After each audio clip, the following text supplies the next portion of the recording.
네, 최근에 전 세계 모든 관심이 우크라이나 사태에 집중돼 있는데 오늘 저희는 잠시 시간을 내서 가려진 곳을 좀 들여다보겠습니다. 미얀마에서 군부 쿠데타가 일어난 지 1년이라는 시간이 흘렀습니다. 1년이 지난 지금 이 순간도 수많은 미얀마 국민들의 희생은 계속되고 있고 쿠데타 이후의 미얀마의 경제는 그야말로 최악의 국면을 맞이했는데요. 미얀마 쿠데타 발발 이후 현재까지 상황, 그리고 국제사회는 또 어떻게 대응하고 있는지 짚어보겠습니다. 스튜디오에 나와 있는 조충재 대외경제정책연구원 세계지역연구센터 소장과 이야기 나눠봅니다. 안녕하세요. 네, 안녕하십니까? 예. 자, 미얀마 쿠데타가 발생하고 그때도 저희 프로그램에서도 연일 보도를 했었는데 네. 벌써 1년이라는 세월이 흘렀네요. 본격적인 얘기를 나누기 앞서서 시청자들의 기억을 상기시키기 위해서 당시에 이 쿠데타가 발생한 이유를 한번 되짚어 볼까요? 네, 참 세월만큼이나 우리의 망각도 빨랐고요. 그 사이 굵직굵직한 사건이 많았는데 정확하게 미얀마에서 쿠데타가 일어난 지가 1년하고 한 달하고 지금 반이 지금 막 지나가고 있는 상황입니다. 2021년 2월 1일입니다. 미얀마 군부가 돌연 갑자기 국가 비상사태를 선포를 합니다. 그러면서 아웅산 수치 국가 고문이라든지 대통령들을 이 가택 연금을 하거나 구속을 하면서 이제 발단이 됐고, 아시다시피 그 이후에 미얀마 국민들이 저항 운동을 했고 미얀마 군부는 계속 탄압을 해왔죠. 군부가 쿠데타를 일으키는 명분을 지난 총선, 그러니까 2020년 11월에 있었던 총선이 부정선거였다는 겁니다. 그래서 군부는 자기들이 헌법에 명시된 권한을 이용해서 국가 비상사태를 선포했다고 하지만 미얀마 국민들은 물론이고 전 세계 어느 나라도 이걸 군부의 쿠데타라고 보지 합법적인 조치였다 이렇게 아무도 보고 있지 않는 것이죠. 또 군부가 이렇게 쿠데타를 갑자기 일으키게 된 배경으로 보면은 그 총선에서 그 이전 총선에서 민주 세력이 기대 이상으로 약진을 하게 됩니다. 그 미얀마 지금 헌법에는 지금도 그렇습니다만 국회의원의 25%를 군부가 장악을 하게 돼 있습니다. 지명을 한 사람이 차지하게 돼 있고요. 주요 권력기관은 다 미얀마 군부가 딱 장악하도록 되어 있습니다. 그런데 지금 새로 민주 세력이 의석을 많이 확보하면서 헌법을 바꾸려고 그런 움직임을 보이니까 바로 쿠데타를 일으킨 거죠. 그러니까 자기들이 갖고 있는 절대 권력을 지키려고 또 그런 어떤 불안감, 놓칠 수 있는 불안감을 자기들이 목숨을 내놓고 지켜야 될 미얀마 국민들을 대상으로 해서 이 쿠데타를 일으키고 탄압을 하고 있는 것이죠. 그러니까 국민들에게는 비상이 아닌데 그렇습니다. 군부에게만 비상이 걸린 정확하게 것이죠. 표현하신 네. 거네요. 네. 네, 그렇다면 현재 미얀마의 상황은 어떤가요? 지금 전쟁 상황이 아닙니다. 전쟁 상황은 아닌데도 지금 딱 1년 정도가 지났는데 이 사망자가 1,550명 정도 이렇게 보고가 돼 있고요. 또 이 체포되었거나 또는 체포 영장이 발부된 사람만 한 11,000명 정도 나오고 있고요. 또 지금 32만 명이 난민으로 지금 기록이 돼 나와 있습니다. 이런 상황에서도 이제 미얀마 시민들은 계속 저항 운동, 불복종 운동 이런 것들을 전개를 하고 있고요. 작년 초에 비하면 많이 이제 시위의 규모나 형태 이런 것들이 좀 약화됐습니다. 구심점도 약화됐고요. 하지만 뭐 시민 불복종 운동을 한다라든지 특히 이제 국지적 시위나 소규모 시위를 하고 전기세를 납부를 하지 않는다든지 세금을 납부하지 않는다든지 뭐 이런 어떤 운동 등을 계속 하고 있습니다.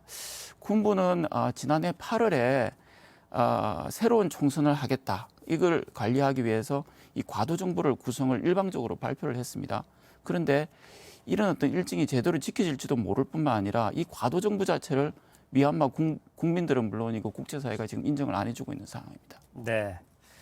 어쨌든 쿠데타가 발발한 이후에도 국민들의 저항은 계속되고 있다. 네. 이런 상황인데 사실 이후 1년간 코로나19가 또 네, 그렇습니다.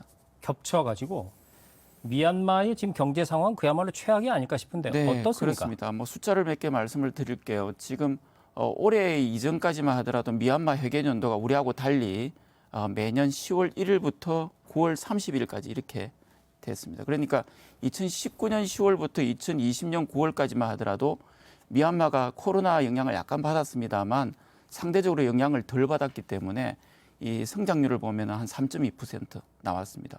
플러스 성장을 했죠. 예년보다는 한 절반 정도 성장을 했지만 근데 그 이후에 성장률이 마이너스 18%가 나왔습니다. 물론 이제 코로나 확진자가 조금 증가한 것도 있지만 무엇보다도 이 쿠데타 이후에 모든 것이 스톱이 된 영향이죠. 올 지금 9월까지는 플러스 성장이 좀 갈 수 있겠다 하는 전망이 나오고 있습니다. 이것도 지금 지켜봐야 될 상황입니다. 불확실한 상황입니다. 이 군부는 쿠데타 직후부터 뭐 농업 생산성을 향상시키겠다, 또 외국인 투자를 유치를 해서 고용을 창출하고 산업 육성을 하겠다는 건데 다 뭐 예상했던 대로 유명무실한 상태고요. 또 쿠데타 직전까지만 하더라도 해외 직접 투자가 미얀마 경제를 활성화시키는 데 큰 역할을 했고 매년 한 30억 내지 40억 달러가 유입이 됐습니다. 그런데 지금 쿠데타 직후에는 완전 거의 중단이 된 상황이고요. 이미 투자한 기업들도 한 40여 개 기업들의 경우는 현지에서 사업을 중단하거나 또 사업을 포기하거나 철수할 준비를 하고 있는 그런 상황입니다. 정정 불안이 심각한 나라에 돈을 투자하는 기업은 없겠죠? 네. 네, 그리고 미얀마 쿠데타에 대해서 국제사회는 어떻게 대응을 하고 있나요? 네, 중국과 러시아는 처음부터 미얀마 군부와의 군부하고 우호적인 관계가 있기 때문에 또 내정 불간섭 원칙을 주장을 빌미로 해서 뭐 국제사회 경제 제재에 동참을 하고 있지 않고요. 또 아세안은 뭐 원칙적으로 미얀마 군부에게 뭐 폭력 행위를 중단해라, 평화적 해결을 하자. 또 아시아 정상회의에 미얀마를 배제한다든 같은 조치를 했습니다만 무기력한 조치죠. 그다음에 뭐 세계은행이나 아시아은행 등은 차관 사업을 중단을 했고요. 미얀마의 최대 원조 공유국인 이제 일본은도 신규 원조를 중단을 했습니다. 물론 이제 인도적 지원은 계속하고 있는 상황이고요. 가장 적극적으로 하고 있는 곳이 역시 이제 미국하고 EU입니다. 그래서 쿠데타 발발 초기부터 관련된 인사나 기업들에 대한 자산 동결, 그다음에 출입국 금지, 그다음 민간 품목에 대한 수출 금지, 그다음 여기도 이제 인도적 지원을 제외한 ODA 중단, 뭐 그다음에 또 이런 미얀마와 같은 개도국, 채빈 개도국에는 그 관세를 아주 저렴하게 주는 그 GSP라고 일반 특혜 관세 같은 게 있습니다. 이것도 바로 중단을 했습니다. 근데 문제는 미얀마가 과거 2010년까지 군부 독재 때문에 미국이나 서방으로부터 한 20년 정도의 경제 제재를 받아왔거든요. 그래서 미얀마 군부 입장에서는 이런 어떤 제재가 새롭지도 않고요. 네. 또 못 견딜 만한 상황이 이미 아닙니다. 면역력이 만들어져 있죠. 네, 그래서 이런 상황이라면은 국제사회가 보기에도 대체로 이 정도의 국제사회의 대응이라면은 미얀마 군부의 변화를 이끌어내기 어렵다 이렇게 보고 있습니다.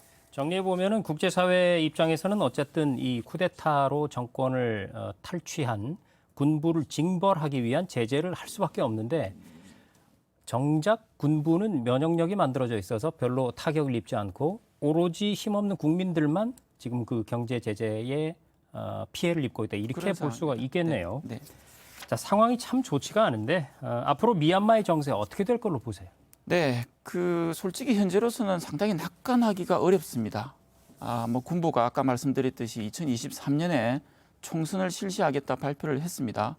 하지만 한편으로는 아직도 민주 세력이나 그런 국민들에 대한 탄압이나 또 와해 공작 이런 것을 계속하고 있고요. 네. 또 반면 시민단체나 민주 세력은 구심점이 점점 약화되고 있고 그 소수민족 중심으로 무장투쟁을 하고 있습니다만 이건 한계가 있어 보입니다.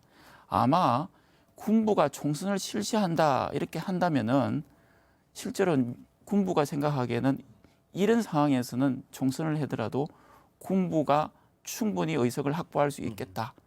뭐 이런 어떤 예상이 될 때 아마 총선을 실시하지 않을까 생각을 합니다. 이렇게 되면은 이 군부의 권력 공고화가 더 강화되고요. 미얀마의 민주화는 점차 더 멀어지지 않을까 이런 우려가 생깁니다. 네, 그리고 군부의 탄압이 지속됐을 때 미얀마 진출 기업들의 투자 중단이 있거나 혹은 철수 사례가 있을 가능성은 없나요? 가능성이 없지 않습니다. 뭐 지금까지는 그렇게 많지 않습니다만 최근에 우크라이나 사태를 보면은 물론 이제 우크라이나 사태와 미얀마 사태는 상당히 다르죠. 그렇지만은 러시아가 우크라이나를 침공하니까 국제사회가 그 어느 때보다도 지금 강력하게 단결하고 아주 빠른 속도로 경제 제재를 하고 있지 않습니까? 그 생각보다 빨리 스위프트에서 러시아를 배제한다라든지 특히 이제 뭐 국제 유가 상승이 불가피한데도 불구하고 러시아산 에너지 수입을 안 한다라든지 그다음에 러시아에 들어가 있는 뭐 300개 이상 기업들이 사업을 중단하거나 철수하거나 실제로 러시아하고 거래를 끊고 있지 않습니까? 이런 정도의 국제적 대응 연대가 미얀마 군부로 향한다면은 뭐 뭐 당장 미얀마 군부가 크게 변화를 받지 않을 것입니다만은 최소한 제 생각에는 미얀마 군부가 이 국민들을 향한 어떤 인권 탄압이라든지 인권 유린을 막는 데는 국제사회가 보고 있으니까요. 어느 정도 좀 기여하지 않을까 그런 생각을 합니다. 네.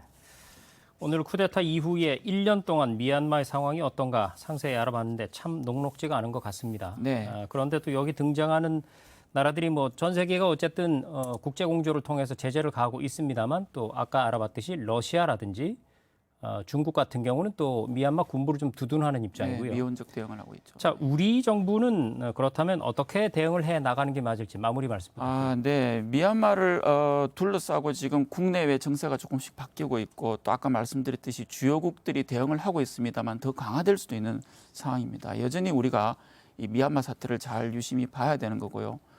특히 여기에 지금 우리 미얀마에는 우리 교민들도 있고 기업들도 여전히 있습니다. 네. 그래서 이 기업들과 우리 교민들의 안전만큼 중요한 것이 없습니다. 그리고 또 미얀마 국민들을 위한 인도적 지원, 우리가 약속을 했지만 인도적 지원은 계속 되어야 되고요. 이제 5월이면 새 정부 들어서지 않습니까? 네. 지난 2017년 당시와 비교해 보면은 북핵이라든지 북핵 미사일 문제라든지 그다음에 트럼프 정부가 들어서면서 미국의 일방주의 문제라든지 뭐 이런 것들은 지금도 비슷하게 재현이 되고 있습니다만 훨씬 더 복잡한 대외 리스크가 많아졌습니다. 아마 이제 진영과 진영 간의 대립까지 나타나고 있고요. 뭐 우크라이나 사태, 아프가니스탄 사태, 또 이제 이란 문제가 또 한 번 또 거론이 될 것 같은데요. 새 정부는 리스크 관리에 더욱더 주력을 해야 될 것 같습니다. 네. 네, 잘 들었습니다. 지금까지 대외경제정책연구원 세계지역연구센터의 조충재 소장과 얘기 나눴습니다.